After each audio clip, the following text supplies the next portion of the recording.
LVMH Moët Hennessy Louis Vuitton SE, commonly known as LVMH Group, is one of the world's largest luxury goods conglomerates. It controls around 75 independent brands, or maisons, and is headquartered in Paris, France.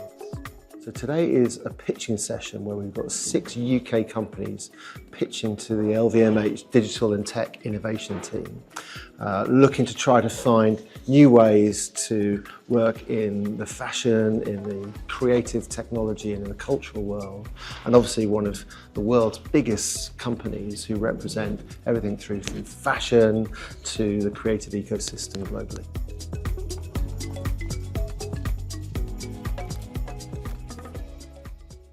Are there any particular challenges you're looking to solve? I have tons of answers. When you have 75 independent companies within the group, we have dozens and dozens of priority. That's why we're open to many topics.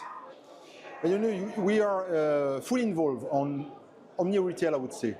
Everything related to tech, digital, data, GenAI, 3D immersive experience, but we are also looking for new solution around sustainability, around HR, around media, communication. Well, we're talking about companies who are on a journey. They're starting up or they're scaling up. And actually, it's really sometimes quite hard to know who to contact. How do you get access to senior decision makers?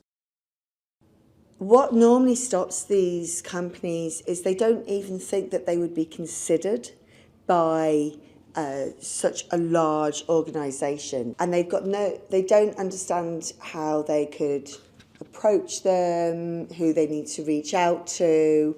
So there's a sense of apprehension. Reaching out on social media, you know, cold calling doesn't really get very far. And that's where we at the Department of Business and Trade convene these kind of things, because we can get access, we can host an event like this today. And so what we do is we bring them together in a sort of matchmaking way. And we're going to have a Dragon's Den style pitch where we will get all the new companies from the UK pitching to LVMH. Any particular challenges? Well, there are a few, definitely. I would say a practical one would be to find solutions that we haven't already ran into and that we haven't already seen, because we're really trying to bring innovation in a disruptive way. We already do have a lot of partners, already have a lot of startups that we're working on. So yeah, the challenge would be to find something that's quite different, disruptive, new, that we haven't seen yet, and that could really bring value to LVMH brands.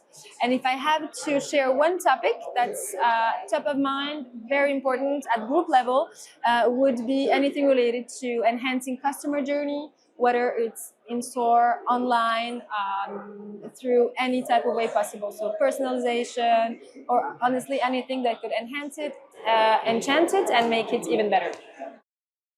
To get in front of a company like LVMH is nearly impossible unless you have contacts. So it's all about network and see if you can get somehow in through the back door.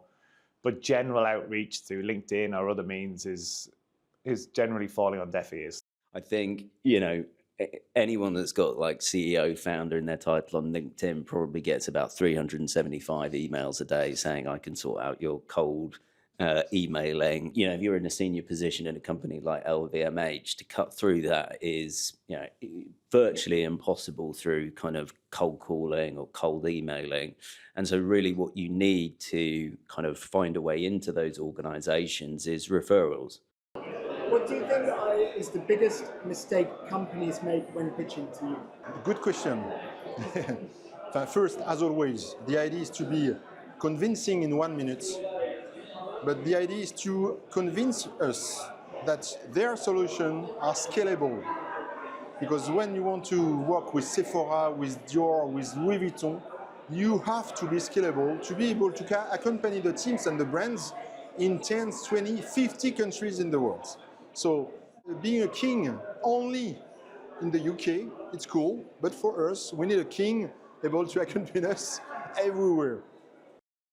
To work with LVMH, it would be a huge opportunity and a huge advantage to us to really help us scale very rapidly using their very international supply chains. Oh, it would be a massive, boost, because the talent is there. You know, we got the skills. We're doing incredible work, and just to have this opportunity to, you know, be seen and be up on that ladder, and to just bring it to a wider audience, because you know that this group represents a big conglomerate of like amazing brands. So yeah, it would be amazing to be part of.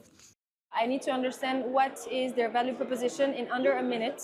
What can they precisely bring to the maison, and how we can work together. If I get it more than a minute, I think it's definitely a bit of a mistake, I would say.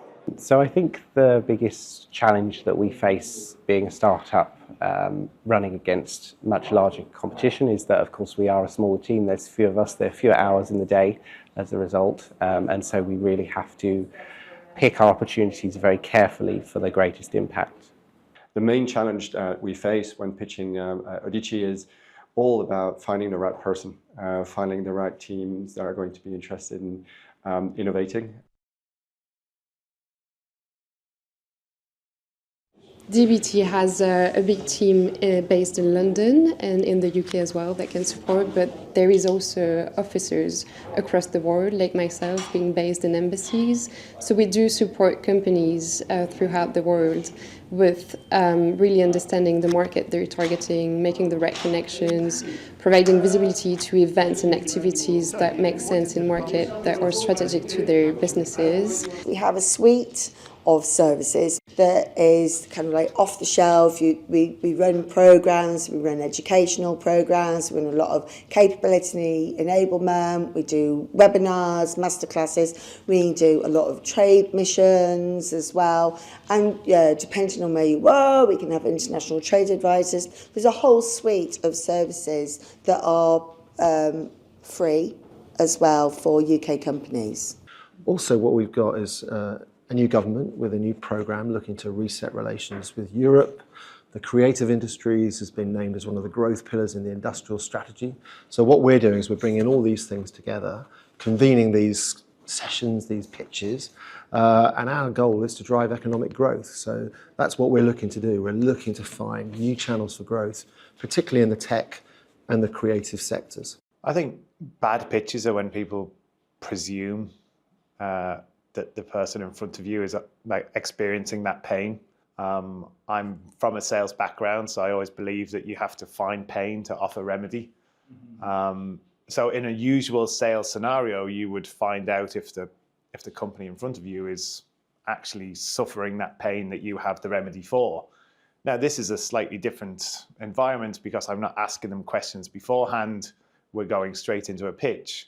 But luckily, the likes of LVMH put lots of information out in their annual report or their Life 360 plan, which has written out that they have a lot of problems that I solve.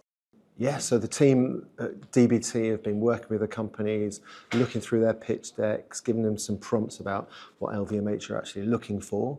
And then once we've done this, we'll go away and LVMH will come back and say, you know, what are they interested in? And we'll be with those companies right the way through on their entire journey. So as they're looking to scale up, and not just LVMH, we're going to be doing the same with other partners across the world as well. For today, we had an expression of interest. We received over 300 companies of interest, and so we guided them on the kind of information that they should put in their decks, in their presentations, that would spark interest for LVMH Global Innovation Team. So to make it relevant and to be to the point. So they've got to come across like quite punchy in quite a short amount of time. What's your value proposition? Communicate that clearly and really focus in on the needs of who you're selling to. The final question from me is, what makes a successful pitch? Attends, I need to fix. Oh là là. You know, a successful and relevant pitch for me is someone able to use basic words. You know, in the past year, we all used Web3, 3D, EI, Gen AI. Everyone are using these words. So I don't want buzzwords. I want to be pragmatic and I want to be able to understand the real value proposition for every single business in the LVMH group that a startup can provide. And I really want to understand the added value versus the market, or the added value versus the existing giants.